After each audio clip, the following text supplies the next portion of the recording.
Hey everybody.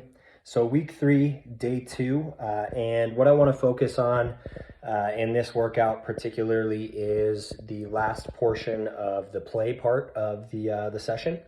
What you guys are going to see is 3 times through max chin-ups, 10 hammer curls, and then you're going to see 3 times through 15 meter march on the ball of the foot, followed by 10 pendulums. Okay, so that first piece, 3 times through max chin-ups and 10 hammer curls.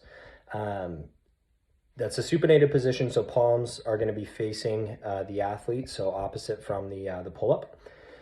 And naturally, that's going to recruit a little bit more of the musculature of the biceps, just because of the position that the body's in and pulling from. And it's also going to rotate the head of the humerus, so we're recruiting a little bit more of our back just naturally from that.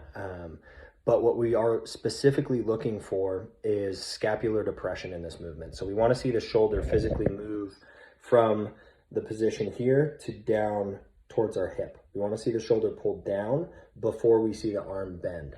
Look for that specifically, because what that's going to translate to, that pattern, is going to translate to the shoulder being in a safer position in a lot of the pressing movements that we see in the frontal plane, as well as in the sagittal plane with things like dips, bench press, push-ups.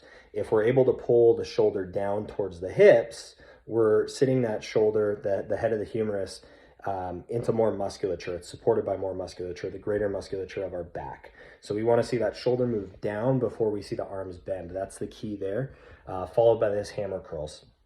Something to note is you guys can do alternating dumbbell hammer curls here. And what you would be looking for is that we're not coming straight up parallel with the arm. We're looking for a slight inward rotation and then pulling towards the center of the chest. That's going to recruit more of the bicep than anything else, as well as the brachialis. So we're training the forearms and the biceps in those hammer curls.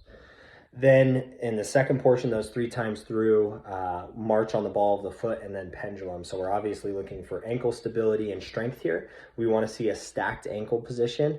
It's going to be extremely difficult for some of the athletes that have some inward pronation of the ankle. But the march, the reason why we included the march is because just like pogo hops, they're slightly more static than a pogo hop. We're not asking the body to increase weight from just a normal body weight like we are for the pogo hop. We're walking with our body weight. So slightly more static than the pogo hop, but when we bring our leg up in that marching type pattern, we're forcing a stacked ankle position on the opposite foot, the foot that's on the ground. So marching on the balls of our feet, we want to see a full, kind of like a high knee position with the opposite foot before we take another step.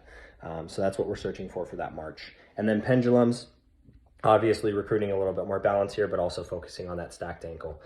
So focus on those things for this workout.